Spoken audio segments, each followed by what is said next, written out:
think if I had known then what I know now, I think one of the things I might have done that I didn't do a lot of was lean on others. I think you become so exhausted with some of the things that you're doing that you become almost, I call it autopilot, where you know how to do something, how to do it fast, how to do it well. And so very often, instead of taking the time either to make them do what they need to do so that that'll work, or to go to another, I still remember family members who were willing to send me off to do something so that I could just have time for myself. And very often I wouldn't take that because, again, it was easier for me to do it, know it was getting done, know that he was getting what he needed. But I think I would have done that differently now after all these years. I think that the other thing that was so good was whenever he did turn to me and say, go home. And I did let Youth Challenge do what they did because in my estimation, that gave him so much that nowhere else could he find a set of youth and volunteers who treated him just like everybody else. And I think the biggest thing that I think I've learned over the years that I do know now is that a lot of times our kids are so used to people looking at them and seeing the wrong that it's so neat to say how proud we are of them in front of them. And I think that that's one of the things that I try to do more than anything else. Even now we laugh a lot, even in church, because as Will said, people will look at Sean and because he's in a wheelchair, they talk to him like he's 5 years old, and I'll just turn around and say, he's a college graduate. And the change in the person, but and Sean gets the big grin that Sean always has on his face because he's so used to it. But I don't think I can ever get used to that because, as I said before, I see Sean before I see that disability. I think one of the biggest roadblocks I had was myself.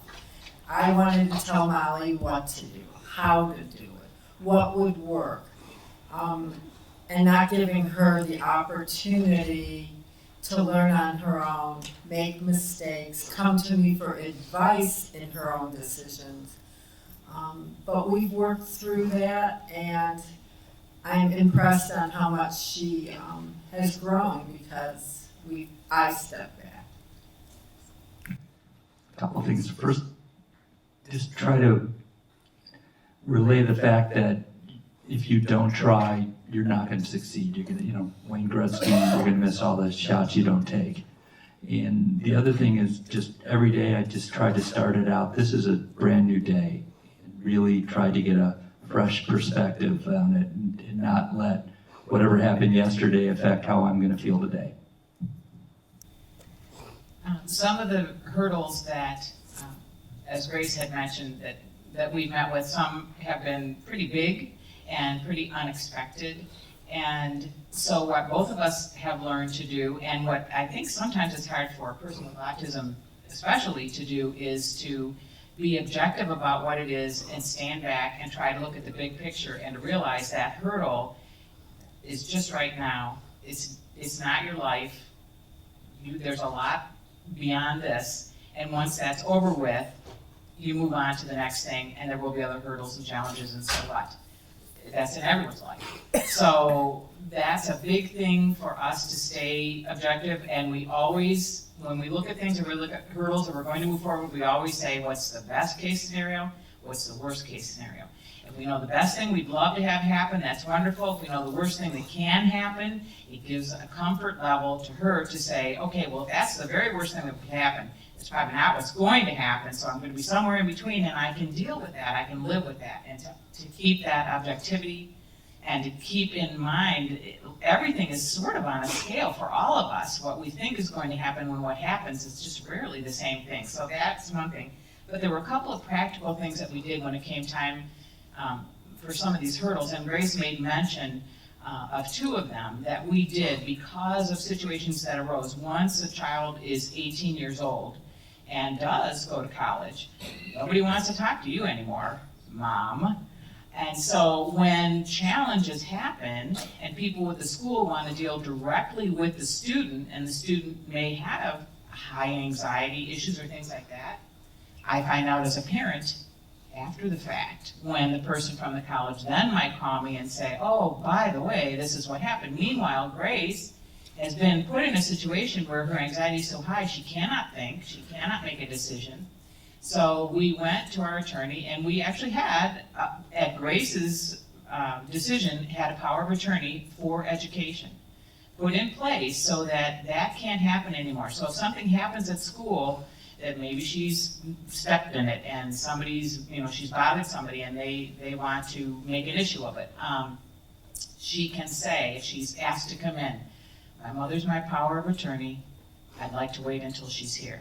And it's not so I can make decisions for her, it's so that I can be behind her as she's speaking to help her organize her thoughts, because at a time of high anxiety, she simply cannot do it. It's not a matter of intelligence, it's a matter of anxiety. And so we put that in place. And we did the same thing for her health care. Because once she's 18, oh, she had a seizure. Oh, this happened. She collapsed here. They took her 911. Oh, well, you can come in the room some other time, Mom, because she's her own person. And so we put that in place so she can say, my mother's my power of attorney. I want her in the room when you speak to me. It's not so that she's not independent. She's independent enough to say, I realize I'm in a moment when I need somebody with me, but nobody will let you in the door because here's a very intelligent person who can speak for herself, and people just don't understand. And so we put those in place. She also has, they have lovely bracelets now, the medical bracelets, so she has a lovely bracelet when she's out totally on her own, that on the back of it can say right on there, things that she might want someone to know about her if she's in a situation that she can say, please look at my bracelet. And one of the things on the bracelet says, Mom and my cell phone number. So she can say, please, my mother's my power of attorney, or whatever it is, use that. And she can take it. And it's a medical bracelet, but it's got a pretty chain on it. You wouldn't even know that it was one. But those are just little hints, and it's not to make her dependent. It's to make her independent, to say, when I know I need support, I know I need support. So she can feel free to be out there, and she can do things because she knows there is a safety net if I should need it. And if I don't need it, great. And she very rarely does, but if she does, it's there. And it gives her freedom. It actually frees her by putting that in place. Christian is a huge champion. He has not at all gone into all of the challenges and hurdles that he's faced. This dude graduated from CMSD with CP, which is a whole path of hardness on itself, let alone he's a cancer survivor. The amount of hurdles that he has had to jump has been amazing. So one of the things that I've always loved about Christian, I think has gotten him through all the hurdles, is he is the most polite and pleasant person you want to be around. I've always told all of my families and consumers, if you want to get something from your SA, be like Christian. Truly, truly, truly, everyone loves him, and he's gotten some really good services because of it. Two, we have a quote that we've said many times over the years about other people that pose as hurdles. If they don't pay your bills, pay them no mind, right? And getting into that philosophy of there are lots of people that are going to try to put you down, discriminate against you for a variety of different things, but recognizing, I think like Will said earlier, those bad people you don't need in your life, and you don't need to pay attention to them. And if they don't pay your bills, pay them no mind.